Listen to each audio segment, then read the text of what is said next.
तो जो जानता होगा रास्ता तुमको मनुष्य शरीर में बताएगा। फिर घर में आके दिन में खेती करो, दुकान और दफ्तर का काम करो, शाम को बच्चों की सेवा करो और 1 घंटे का समय लगाकर मनुष्य रूपी मंदिर में सच्चे भगवान का अपनी जीवात्मा से भजन, तब वो परमात्मा मिलेगा। जीते जी मरने के बाद बच्चा मिलने वाला नहीं है। तुम ये सोचते हो कि मेरे लोग पीछे के चले गए वो स्वर्ग चले गए, उनकी कोई चिट्ठी पत्री तुम्हारे पास में आई है कि मैं स्वर्ग में पहुंच गया हूं और तुम यहाँ बैठे हुए हो स्वर्ग के दरवाजे पर और तुमको भी पता नहीं स्वर्ग क्या चीज है। अरे दरवाजे पे बैठे हो, इधर मनुष्य शरीर का दरवाजा, उधर स्वर्ग का दरवाजा, और मनुष्य शरीर में बैठ करके स्वर्ग में नहीं जा सकते हो तो मरने के बाद पहुंच जाओगे। उनकी तो कोई चिट्ठी पत्री नहीं आई कि मैं यहाँ पहुंच गया हूं, तुम भी चले आना, तुम भी चले आओगे। और न तुम जानते हो कि मेरे जाने वाले घर के कहाँ गए, उसका पता तुमको नहीं है। इसलिए मनुष्य शरीर के द्वारा अगर तुम पहुंच गए स्वर्ग में तो पहुंच गए और ऊपर चले गए तो चले गए, और नहीं पहुंचे तो स्वर्ग जाने वाले मरने की बात नहीं हो। इसलिए खोज करो कि मनुष्य मंदिर है, ये असली मंदिर में घंटे घड़ियाल 2400 घंटे परमात्मा के बज रहे। लेकिन तुम्हारी अगर आंख बंद हो जाए, कान बंद हो जाए तो बाहर से न तो सुनाई देगा न दिखाई देगा। इसी तरह से तुम्हारी अंदर की दिव्य आंख और दिव्य कान तुम्हारे बंद हो गए तो सुनाई और दिखाई नहीं देता। तुम्हारे अंदर के वो दिव्य आंख और दिव्य कान खुल जाए तो सुनाई देने लगे, दिखाई देने लगे। मंदिर में सच्ची आरती करो तो खुश हो जाएगा, प्रसन्न हो जाएगा, तुम्हारा हो जाएगा कल्याण। पूजा करो, प्रेम के साथ पूजा कर लो, लेकिन देवता से ये कहो कि मुझे सद्बुद्धि दो कि मनुष्य रूपी मकान में बैठकर मैं अपनी जीवात्मा को जगाऊं और दिव्य नेत्र खोल करके आपका सच्चा दर्शन करूं। ये ठीक, और मांगो कि कोई महात्मा जानने वाले मिल जाए जो वहां तक पहुंचे हो देवी देवताओं के पास और उस परमात्मा के पास, और वो हमको रास्ता बता दे और उनकी कृपा से और दया से रास्ता पा जाए हम आपके पास और भगवान के पास पहुंच जाए। ये देवी देवताओं से, गंगा जमुना से प्रार्थना करना चाहिए और ये प्रार्थना करनी चाहिए कि ऐसी सद्बुद्धि दो, कोई पाप कर्म न करे, कोई झूठ न बोले, धोखा न दे, बेईमानी न करे, जितना भी काम करे नेक काम करे, अच्छा काम करे, पुण्य का काम करे, किसी को सताए नहीं, किसी को मारे नहीं, किसी के घर में, किसी के खेत में चोरी न करे। ये देवताओं से प्रार्थना आपको गंगा जमुना में स्नान करते हुए करना चाहिए। अब आपको एक मोटी बात बताएं, आपको सबके दम यहाँ कंकार आए हुए। एक महात्मा जी जंगल में चले गए, खेत पकने वाले थे, ये गेहूं और ये सब चना और डो पकने वाली थी, तो पेड़ के नीचे बैठ गए। किसी गांव के लोगों ने देखा कि ये कौन बैठा, तो गांव में खबर दी, गांव के लोग चल करके आए कि भाई आप कौन है, कि भाई हम तो हिसाब करता है। क्या हिसाब करने के लिए आए कि मुझे किसको चना देना, किसको गेहूं देना, किसको अरहर देना है और किसको कितना मटर देना, ये हम फसल लिखने के लिए आए। फसल लिख लेंगे तो कह लगे आपका हिसाब कब करोगे, कह लगे जब काट कूट करके ले आओगे और जब तुम मार मूड़ करके गेहूं चना मटर अरहर निकालोगे तो मैं हिसाब करने के लिए आ जाऊंगा, मुझे जिसको जितना देना है उतना ही। तो उन्होंने लिख लिया। तो लोग पूछ रहे कि हमको कितना देना है, 40 मन, 80 मन, 100 मन, 60 मन, सबने लिख लिया, अपना लिख करके लेके चले गए। और जब खेत पका, पकने के बाद तब तो खलिहान में ले गए तो एक आदमी ने सोचा ये सब झूठी बात है, ये कोई लिखा पढ़ी नहीं करने आता है। उसने क्या काम किया, रात को हंसिया लिया, उसके खेत में से 4 गट्ठा गेहूं उसके खेत में से काट करके अपने खलिहान में जमा कर लिया। उसका तो इतना खेती में होता नहीं था और तमाम गेहूं जमा हो गया दूसरे की चोरी करके। तो जब वो आ गए बेचारे खेत काट करके खलिहान में ले आए और भूसे को अलग किया, अनाज को अलग, तो महात्मा जी आ गए और बैठ गए। लोग दौड़ पड़े कि महाराज हमको कितना देना, तो लिखा था 40 मन और 80 मन और 60 मन और 100 मन और इतना देना।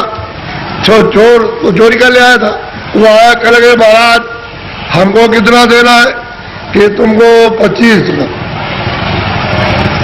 कह लगे तोल लीजिए। तो जब तोला गया तो किसी का 25 मन ज्यादा ज्यादा एक दाना नहीं, 60 मन, किसी का 40 मन, किसी का 100 मन, सबका जितना जितना लिख लिया था सबका। चोर बोला, अरे महाराज ये मेरे कांटे लगे, मैं रात को कांटों में जंगल में गया तो बमूल के कांटे, बेरियों के कांटे, खून निकला, ये पैर फट गए और मैं उसके खेत में से काट करके ले आया, उधर से जौ काटी, मटर काटी, अरहर गेहूं काटा, वो किधर चला गया? अरे कह लगे बच्चा ये मेरे पैर में भी ये कांटे लग गए, ये देखिए लगे हुए कांटे। कह लगे आप क्या करते रहे? कह लगे तू काट कर ले आता था, वहां जमा करता था और मैं यहाँ से जब चला जाता था घर में तो गट्ठा उठा करके उसमें खेत में पहुंचाया करता था। मुझे देना उतना ही है जितना तेरे हिसाब में, और तूने जो ये चोरी की है, ये कांटे तेरे लगे और तकलीफ हो रही है तो तेरी सजा और चोरी की सजा अलग मिलेगी। वो जो तुमने चोरी की है उसकी सजा अलग, और ये कांटे लगे, खून निकल आया, इसकी सजा।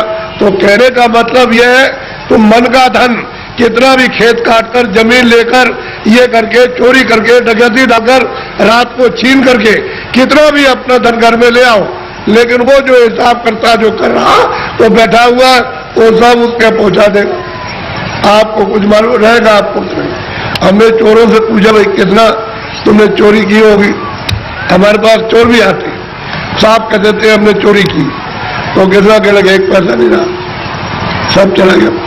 डकैत आए, डकैत पूछा तुमने डकैती डाली तो कितना जीवन में तुमने लूटा होगा? कह लगे कई करोड़ का। फिर किधर गया? कह लगे 1 पैसा नहीं, हमारा घर का चला गया। घर का गया। तो कहने का मतलब कि हिसाब करता बिल्कुल सच्चा है, तो पाप का भी हिसाब करता, पुण्य का भी करता है, ये सब, और उसका ब्याज तो सब आपको देना, वो दूसरे किसी को नहीं देना। इसलिए ये मनुष्य शरीर अनमोल है, ये बार बार नहीं मिलता। आपकी बार परमात्मा को प्राप्त करने के लिए इस जीवात्मा को इस जड़ से, इस शरीर से निकालने के लिए आपको ये दिया गया, और उसने कह दिया है कि मैंने तुमको साफ सुथरा मकान दिया है, जैसा आपने दिया वैसे तुमको दे देना। फिर जब वो खड़ा हो जाएगा और तुमने गंदगी भरी तो फिर तुमको मार मार करके इतना मारेगा कि तुम्हारी नस नस को तोड़ देगा, और इतनी पीड़ा होगी कि जन्मत मरण दूसरा तो कोई, जन्मने मरने में अत्यंत पीड़ा होती है, और उसको निकाल के बाहर करेगा और कहेगा चलो हिसाब कराए। हिसाब करेगा तो तुम्हारा बताएगा, देखो इतनी चोरी की, इतने जानवर मारे तुमने, इतना धोखा दिया, इतने बेईमानी की, तुमने कोई भी पुण्य नहीं किया अपने जीवन में, और चलो इनको ले जाओ उस नरक में डालो, वहां जाकर के उस जीवनी बंद करो इसको। तो बताओ आप क्या करोगे? बोलो आप करोगे क्या? उससे बच जाओगे? इसलिए जिन जिन देवताओं की आप पूजा करते हो उनसे ये प्रार्थना करो कि हमको ये सद्बुद्धि दो कि हम, मतलब ये है कि कोई धोखा, किसी को बेईमानी न करे, धोखा न दे, और अच्छे काम करे। सद्बुद्धि रहेगी तो अच्छा काम करो, आप मेहनत का काम करो, बच्चों की सेवा, आए गए का सत्कार, और फिर उसके बाद भजन करो कि भजन करने की हमको सद्बुद्धि दीजिए कि कोई महात्मा मिल जाए, या आप ही मुझको रास्ता बता दीजिए तो मैं भजन करने लगूं, तो महात्मा कोई ना कोई मिल जाएंगे, वो रास्ता बता देंगे मनुष्य मंदिर में। तुम फिर भजन सच्चा करना अपनी जीवात्मा से परमात्मा का, तब देखो दिमाग ज्ञान का सुख हो जाएगा। और यही से बैठ करके रोज स्वर्ग जाओ, रोज रोज वैकुंठ जाओ, और वहां ब्रह्मा से मिलो, और विष्णु से मिलो, और शिव से मिलो। लेकिन आप बाहर से इन चर्म आंखों से आपको क्या पता है, इधर से गए उधर धोखा देने लगे, उधर किसी का खेत लूटने लगे, किसी को मारपीट करने लगे, तो फिर देवता की पूजा क्या हुई? ये मनुष्य शरीर फिर नहीं मिलेगा, आपको अमूलक भक्ति दे दिया गया। इसलिए इसको बचाओ। अभी तक जो कुछ भी किया है गुनाह, अब उनको तो छोड़ दो, अच्छे काम करो, अच्छे काम करो, जीवात्मा को जन्म मरण से बचाओ, 84 से नरकों से, नहीं तो ये जाने वाली है, और मनुष्य शरीर ये खाली होने वाला, ये तो किराए का मकान है। ए बच्चे बच्चियों, ये किराए का मकान है, वो ये नहीं देखा गया 2 बरस का है, 4 बरस का है, 10 का है, वो 20 साल का है, 50 का, 100 की पूंजी आपको दी जाती है। जिसकी पूंजी खत्म हुई और फिर खड़ा हो जाएगा, निकलो उसी वक्त निकाल के। तुमको खेत में रहोगे, खेत में, बाहर रिश्तेदारी में आ रहे रास्ते में, वहीं पर उसी जगह पर सो रहे हो, उसी जगह खा रहे हो, पूरी खत्म हो गई, उधर निकाल बाहर करें। बताओ फिर आप क्या ले आए थे? अच्छा क्या ले जाओगे बताओ? ये किराए का मकान हमारा भी है, हमको भी ये खाली कर दो, क्या हम ले जाएंगे? हमारा ये भी नहीं जाएगा, इसके साथ कुछ और जाएगा, एक सुई की नोक नहीं जाएगी। जब ये नहीं जाएगा, वो सामान तो वो पड़ा, ये पड़ा, इसको उठा करके उधर जंगल में फूंक देंगे, उधर ले जा करके, और न ये सामान मिलेगा और न ये उससे मिलेगा, न ये उसको देख सकता है, न सामान इसको देख सकता है।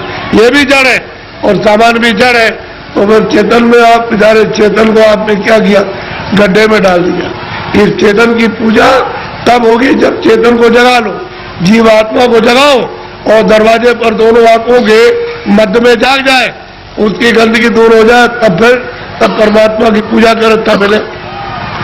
सुलभ है, सीधा है, आसान, सब कर सकते हैं, स्त्री, बच्चे, पुरुष, खेत में, खलिहान में, घर में, सुबह और शाम। तुम 1 घंटा समय नहीं निकाल सकते हो 24 घंटे में परमात्मा को प्राप्त करने के लिए, और मैं इसी में समय सो करके और खा पी करके बिता रही हूँ। ये धिक्कार है ऐसे जीवन।